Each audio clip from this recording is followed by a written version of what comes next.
Friends, today is the 3rd of November, and here in the United States it is Election Day. And as you probably know, I have not said a word through this entire series of videos since last March.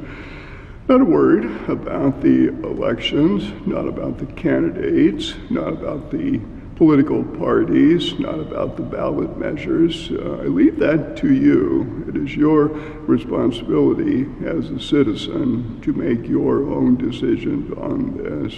I would say, if you have not voted, you have just a short time left to get that ballot in here in Oregon. Perhaps more importantly, today is the feast of Martin de Porres, St. Martin de Porres, who was included in one of our windows. You can't see it too clearly here. The second window, which is our Lima, Peru window. Martin de Porres was born in Lima. He was a Dominican lay brother, and he was particularly a servant to the poor. He was a friend of Rose of Lima, and served the slaves who came into South America, and to the very end. A great example of God's love and care for all of us, a great saint. And the gospel today, almost kind of surprisingly, we're still at that dinner given by the Pharisee that Jesus was invited to. And this is maybe the 4th day we have had this lengthy reading, a kind of explication, an explanation, an example, perhaps a foretaste of the kingdom and the banquet of the kingdom.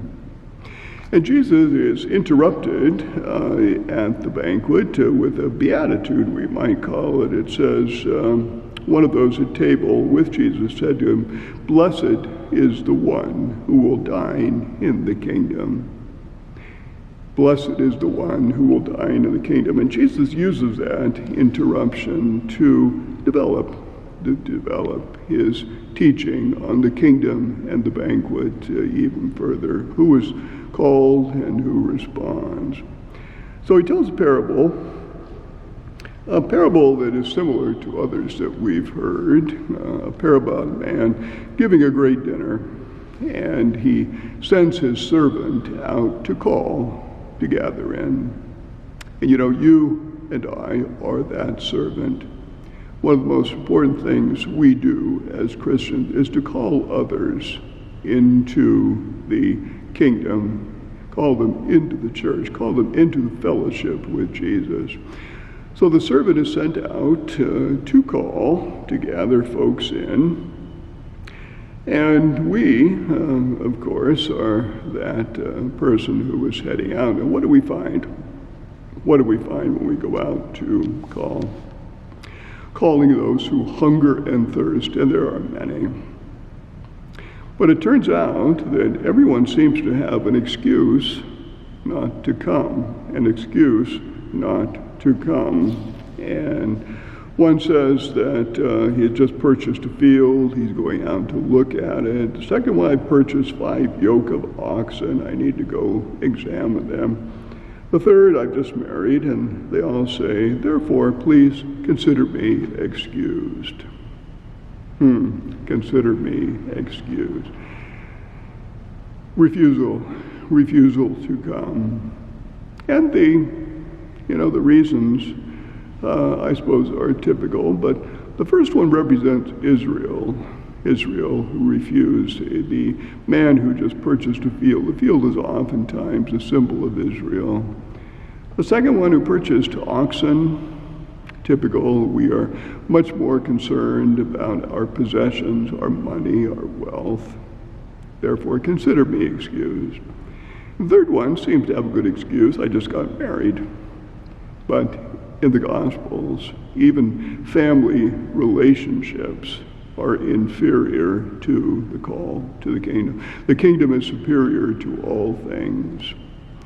And the man who is giving the dinner, who sent the servant out, says he is enraged, and he tells the servant to go out quickly and to call two other groups. The first is the group of those of Israel who are ignored or rejected by the Pharisees, the blind, the lame, the halt, the poor, and so on. Go out and call them, bring them in. And the servant does. And he says to the master that there's still room. There's still room here at the table. So he sends the servant out again, and this time to the byways and highways and hedgerows and so on.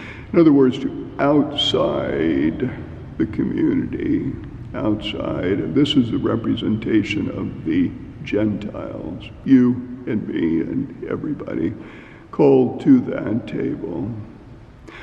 What is important here, of course, is that the call and the response are both the same person. We are called to call. We are called to be apostles, to invite people to the banquet. But we're also the ones invited, and we need to respond. And there is nothing more important than the kingdom. And if we delay, well, that's a challenge. If we delay in this response, there just may not be room. Remember the parable where the door is closed and the Lord says, I do not know you. Those are the words we never want to hear.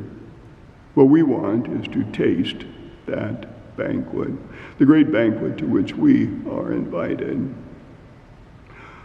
Hold that thought, have a great day, and we'll see you tomorrow, and perhaps even have some election results.